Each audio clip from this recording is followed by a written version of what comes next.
নির্বাচনের আগ মুহূর্তে ঐক্যফ্রন্ট গঠন করতে গিয়ে কিছুটা ভুল হয়েছে বলে স্বীকার করেছেন ডক্টর কামাল হোসেন। ঐক্যফ্রন্টে জামায়াতের সম্পৃক্ততাকেও ভুলের একটি অংশ বলে মন্তব্য করেছেন তিনি। বিকেলে মতিঝিলে গণফোরামের কেন্দ্রীয় কার্যালয়ের সভা শেষে সংবাদ সম্মেলনে ডক্টর কামাল এ দাবি করেন। নিরপেক্ষ সরকারের অধীনে ভোটের দাবিতে নির্বাচনের আগ মুহূর্তে বিএনপি সহ কয়েকটি দল নিয়ে গঠিত হয় ঐক্যফ্রন্ট। শুরুতে দলীয় সরকারের অধীনে ভোটে না আসার কথা বললেও তফসিলের পর অবস্থান বদল করে তারা। কোনো সময় নষ্ট করা যাবে না। নির্বাচনে জামাত, গণফোরাম, নাগরিক ঐক্য, জেএসডি সহ বিএনপির ধানের শীষে ভোটে লড়ে কয়েকটি দল। তারপরও নির্বাচনে ভরাডুবি হয় ঐক্যফ্রন্টের। জোটের হয়ে জামাতের প্রার্থীরা যে নির্বাচন করবে বিষয়টি জানা ছিল না বলে দাবি করেছেন ডক্টর কামাল হোসেন। জামাতকে নিয়ে আমরা রাজনীতি কোনোদিন করার কথা চিন্তাও করি নাই। যেটা বলা হয়েছে যে করেছি সেটা আমি সঙ্গে সঙ্গে বলেছি। এটা তো আমাদেরকে বলা হয়নি যে তারা থাকবে এর মধ্যে। ভবিষ্যতে এই ব্যাপারে একদম পরিষ্কার ওকে যে জামাতকে নিয়ে আমরা করব না। পাশাপাশি ৩০ ডিসেম্বরের ভোটে অনিয়মের অভিযোগ এনে পুনর্নির্বাচনের দাবিও তার। দেশের স্বার্থে সংবিধানের প্রতি শ্রদ্ধা রেখে সিদ্ধান্ত নিতে চাইলে তারা অবশ্যই নিতে পারেন, এবং যে ২-৩ মাসকে মধ্যে আরেকটা ভালো নির্বাচন করে দেওয়া, তার চেয়েও কমে সময়ও করা যেতে পারে তারা চাইলে।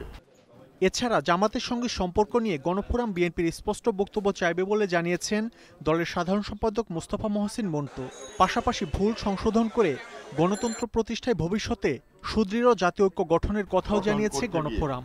অনিচ্ছাকৃত যেসব ভুল ত্রুটি সংঘটিত হয়েছে তা সংশোধন করে ভবিষ্যতের জন্য সুদৃঢ় জাতীয় ঐক্য। মাহমুদ শরীফ, ইন্ডিপেন্ডেন্ট নিউজ, ঢাকা। এ বিষয়ে আরো জানাতে বার্তাকক্ষ থেকে যোগ দিচ্ছেন সহকর্মী মাহমুদ শরীফ।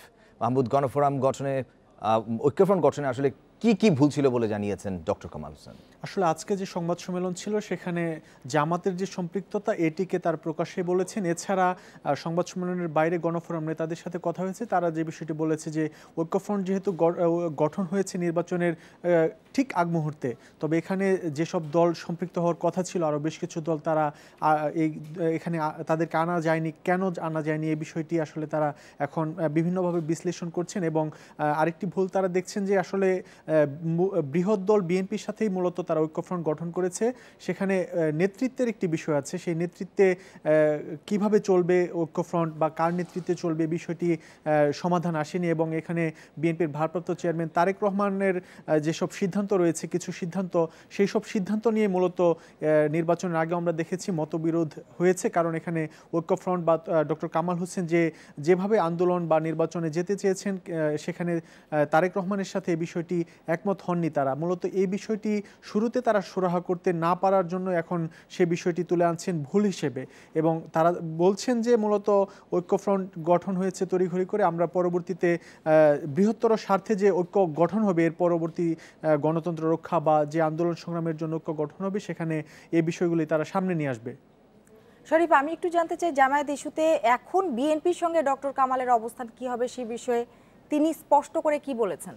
আসলে ডক্টর কামাল হোসেন বলার চেষ্টা করেছেন যে বিএনপির সাথে যদি জামাত থাকে, বিএনপি জোটে, তবে তারা ঐক্যফ্রন্টে থাকবেন না। এটি প্রকাশ্যে না বললেও তার যে কথা, সেই কথার মধ্য থেকে এটি বেরিয়ে এসেছে, এবং বিএনপিকে তারা বলবেন যে জামাতের সাথে যে জোট সম্পর্ক সেটি না রাখার জন্য, এবং গণফোরামের পক্ষ থেকে এটি বলা হবে মূলত তারা এই ঐক্যফ্রন্টকে ধরে রাখার চেষ্টা করবে। তবে যদি জামাত থাকে সেক্ষেত্রে তারা জামাতের সাথে গণফোরাম রাজনীতি করবে না বলে জানিয়েছে। বার্তা কক্ষ থেকে যোগ দিয়েছিলেন সহকর্মী মাহমুদ শরীফ।